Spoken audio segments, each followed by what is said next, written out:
Now it's time to conquer one of my favorite types of projects, and that's an editorial design layout. We're going to do an editorial layout, and also as a bonus, we're going to be doing the front cover of a magazine. So when it comes to proper layout design, there's a lot of things to think about, and we're going to go through those things as we work through this project together. So this is the article we're going to be creating. We're going to do kind of a left photo, introduction to the article, and then a right 2-column layout with kind of a small article that'll spill over to another page. So we're going to go ahead and get these photos available. I have them, you can download them in the resource guide, but if you cannot find those photos or you want to try something different, this is an intermediate level project.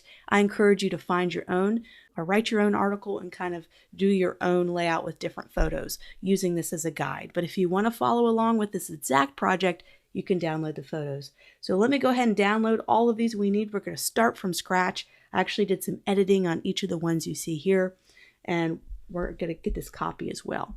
So let's start with a fresh new document. I am here in Adobe InDesign. This is our first project in InDesign, and I just created a new document, and this is going to be, I switched it down to inches. It's just a standard 8.5 by 11 for now. We don't have the final magazine size, but we're going to do it 8.5 by 11, which is fairly standard.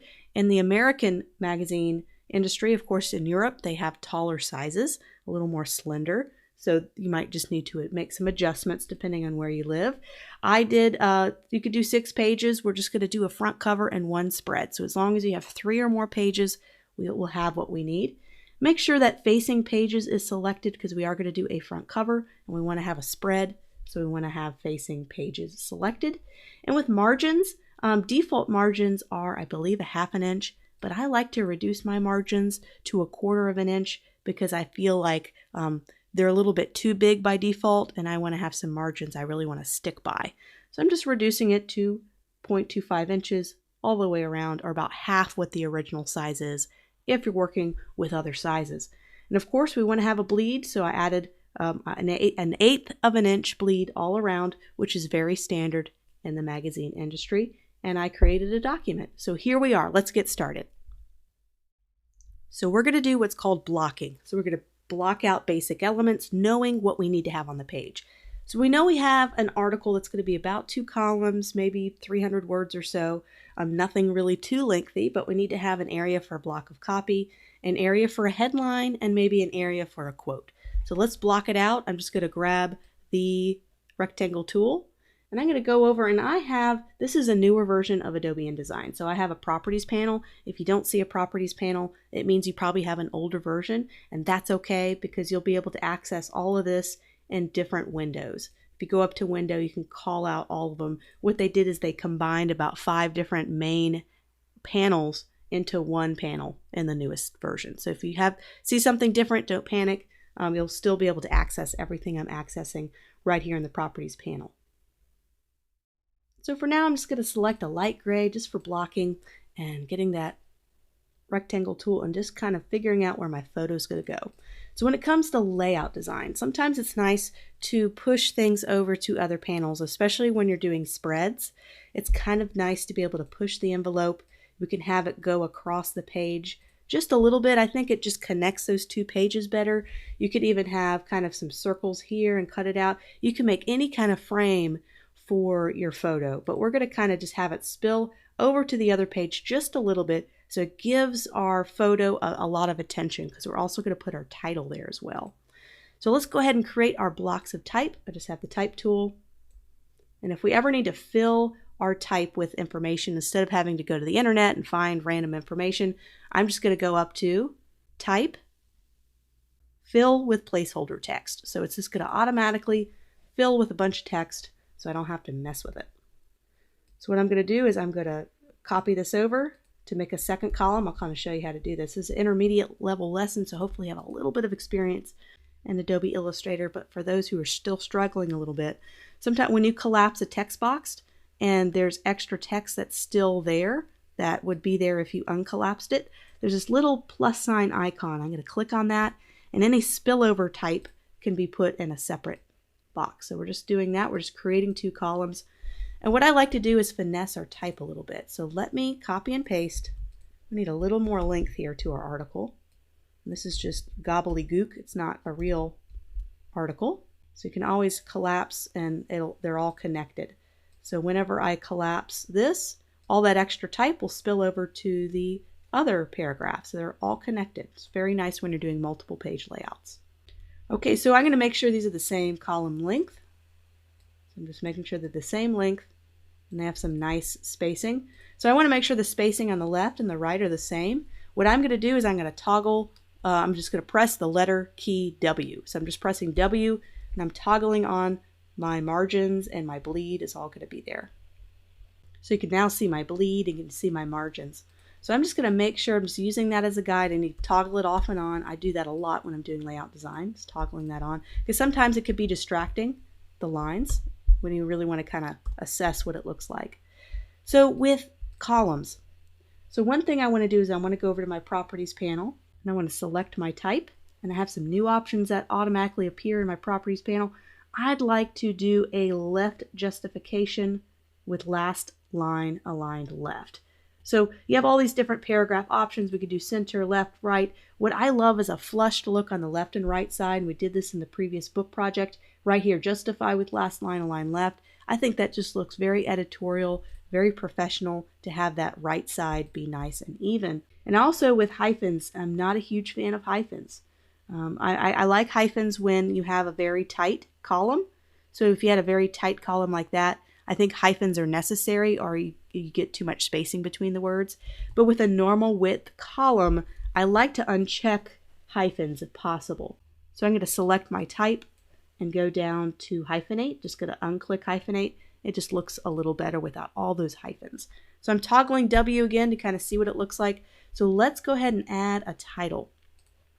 This will not necessarily be, this will be a title for this page, but there'll be a main article title to the left over the photo. But this is just kind of something to help introduce. You never want to just have type, you never want to have a paragraph floating by itself. You always want to have a header for everything, or a subtitle. So I guess this would really kind of be a subtitle, and the main title would be here. So we could do sub. So its subtitle will be there, and then type here. You never want to leave body copy hanging out without any kind of anchor or any kind of headline or guide. So this will be a guiding line to help you get started with reading that type. And also what I like to do when I have longer type, and let's add a couple more paragraphs to this. So a lot of times what I like to do is break up two longer columns, and this isn't too long, with a quote. Because right now you have two blocks of copy. There's nothing that's breaking this big large block of copy up. So it's not making it very enticing for me to read. But if we were to isolate a little something, so maybe a little quote about this length. So I'm just copying and pasting into a new, and we made it a little bit bigger. So let's make it our 18 size. And I might have to adjust the columns here. Need to find a good spacing right in the middle to put our quote. And so I can make manual spacing there and drag it here, or I could do a text wrap. And I'm going to go here to the leading down here, and I'm just kind of collapsing the spacing a little bit because I don't like super duper wide spacing between my lines unless it's intentional. So there's a nice tighter look, and let's maybe make it a tiny bit smaller. Let's see how 16 looks. Maybe 15. I want to have it on 3 lines. There we go. So there's our little quote. So we can make the manual spacing there, which can kind of be frustrating when you have to move it around. Or we could do a text wrap, and anytime we drag this in, it'll automatically add the spacing. So to add a text wrap, I'm going to go here to my text wrap panel. If you don't see this in your panel system, you can go up and call it out up here. So I have my text wrap. I'm going to put on a wraparound object shape. So anytime I drag this in, it's going to wrap around just like that. So now this makes it a lot easier to add quotes because I can shift this around and it automatically adds spacing, which is kind of neat. So I just did a text wrap. And I want to make sure that it matches the same size. So we can finesse the type choice and all of that a little bit later in this process. But just want to find a good place for a quote. So that'll be our pull quote, subtitle. We have our photo. I thought, since this is a white background, I thought let's find some photography that's flat lay, which is a top-down view. And I'll show you what that looks like. So it looks like we have food resting here, and we maybe have an item down here to kind of really fill in the top parts and help to tell the story of the main photo. So right now we're going to have a photo of, this is going to be about pancakes. So I found a perfect photo of someone pouring honey over pancakes. It's very mouth-watering. It's well edited. It's a great photo, a really great drawing in your eye photo. So we're going to put that here on the left. And what I want to do is I want to tell a story and help complement the photo with the secondary photos. So we want to have one main focal point. That'll be the photo and the title. And the other photos will play second fiddle. They will not be main primary. They will help boost the story that the main photo is telling. So let's think about a title here. How to make the perfect pancake. So we're going to break this down. And then perfect pancake I thought would be a little bit bigger, so I'm just going to put that on a separate line. Perfect. So we have our little title. We're not going to be able to do much with the title until we find the photo and incorporate that in there. So there's our basic blocking. We can toggle on W, make sure everything looks okay. There's not a ton of type that's going to go on here. We also want to make sure we have a page number. So let's make that a little bit smaller. We don't want to have a super large page number.